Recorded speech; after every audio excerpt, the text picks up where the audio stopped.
Hello everyone. आज हम बात करने वाले हैं कुछ घटनाक्रमों के बारे में जो पिछले दिनों हमने देखे। कौन कौन से घटनाक्रमों की बात कर रहा हूं तो मैं आपको बताता हूं। सबसे पहले बीबीसी की एक डॉक्यूमेंट्री आती है। उस डॉक्यूमेंट्री को जैसे कि 2016-17 में एक ट्राई किया गया था कि टाइम की मैगजीन पर प्राइम मिनिस्टर मोदी को डिवाइडर एंड चीफ और कई अलग अलग नामों से पुकारा गया। कई रिपोर्ट इंटरनेशनल लेवल पर निकाली गई और वही केस उस समय क्या था, 2019 के चुनाव आने वाले थे। अब क्या हो गया है, किसके चुनाव आने वाले हैं, 2024 के चुनाव आने वाले हैं। डिवाइडर इन चीफ बोला गया उस समय। और अभी बीबीसी की डॉक्यूमेंट्री किस चीज़ को लेकर आती है, 2002 में हुए गुजरात दंगों को लेकर। और उन दंगों को लेकर वो एक पूरी की पूरी डॉक्यूमेंट्री बनाते हैं और फिर से उन चीज़ों को क्या करते हैं, हाईलाइट करते हैं लोगों के बीच में, जो कि भारत के अंदर अशांति फैलाने का एक प्रयास था। ये तो हुई एक बात। सेकंड केस क्या होता है, शॉर्ट शॉर्ट सेलिंग के माध्यम से हमारी एक बहुत बड़ी कंपनी अडानी समूह, उसके शेयर से 9 लाख करोड़ वाइप आउट कर दिए जाते हैं। मैं इस डिटेल में नहीं जाने वाला कि उसकी बैलेंस शीट क्या थी, बैलेंस शीट क्या नहीं थी। लेकिन जब तीसरी और महत्वपूर्ण घटना घटती है, और ना जाने अभी कौन सी घटना करने वाली, लेकिन तीसरी जो घटना घटती है वो ये चीज़ फिक्स कर देती है, वो ये चीज़ निर्धारित कर देती है कि जो अडानी का जो शॉर्ट सेलिंग हुई या अडानी को रोका गया, अडानी समूह को रोका गया, जो एक भारत का एक बहुत बड़ा ग्लोबल प्लेयर बनने जा रहा था, 20,000 करोड़ का एक एफपीओ लाने वाले थे।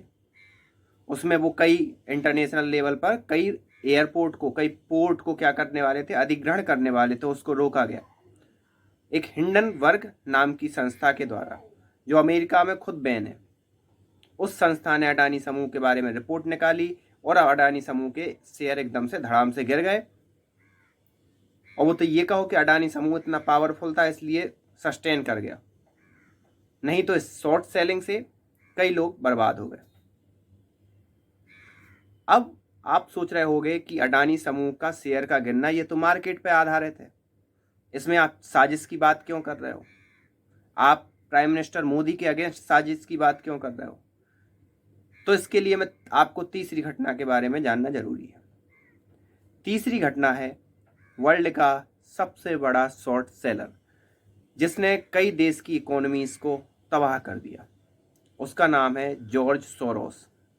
अब तक आपने सोशल मीडिया पर इसके बारे में सुन लिया होगा, इसके बारे में नहीं जानते होंगे तो आपने इसके बारे में कहीं ना कहीं नाम तो सुना ही होगा। लेकिन अब मैं बताता हूं कि जॉर्ज सोरोस है क्या। जैसे हिंडनबर्ग करती है शॉर्ट सेलिंग, वैसे ही जॉर्ज सोरोस भी शॉर्ट सेलिंग करके पैसा उसने शेयर मार्केट से कमाया और अमीर बन गया। वर्तमान में उसकी जो काम है वो क्या है कि अलग अलग गवर्नमेंट को जो कि यूएसए में ना हो, यूएसए के अलावा जितने भी देश हैं वहाँ की गवर्नमेंट को अस्थिर करना, वहाँ की इकोनॉमी को तहस नहस करना, उसके कई हथकंडे हैं। और जब अलग अलग देश की इकोनॉमी तहस नहस होगी तो सीधी सी बात है यूएसए पावरफुल बना रहेगा। अभी हाल ही में इसी जॉर्ज सोरोस ने एक कमेंट किया, एक म्यूनिख में चल रहा था एक भाषण, उसमें लेक्चर दिया। उस लेक्चर में फिर से उसने प्राइम मिनिस्टर मोदी को एक तानाशाह के रूप में प्रदर्शित किया।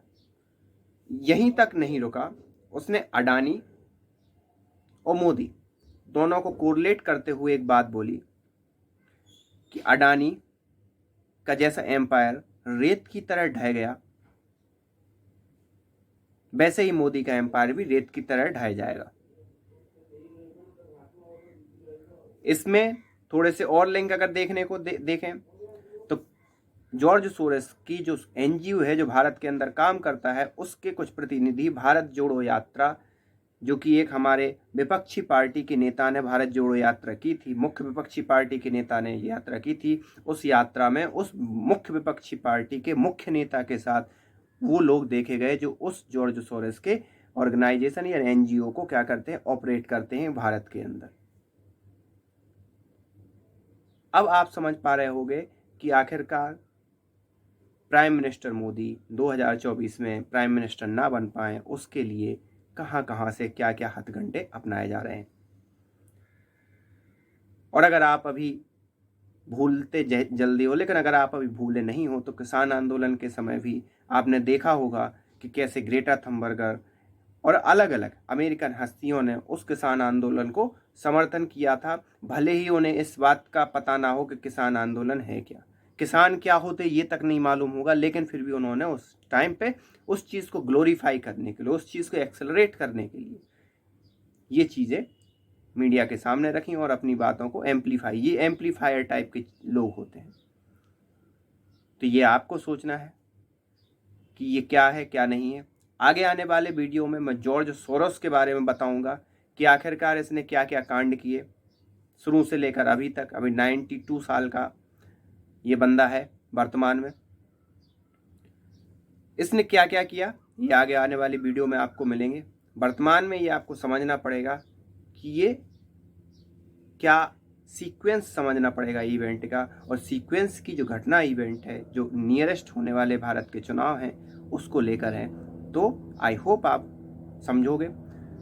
आपकी क्या राय है आप हमें कमेंट करके बता सकते हो। So thank you.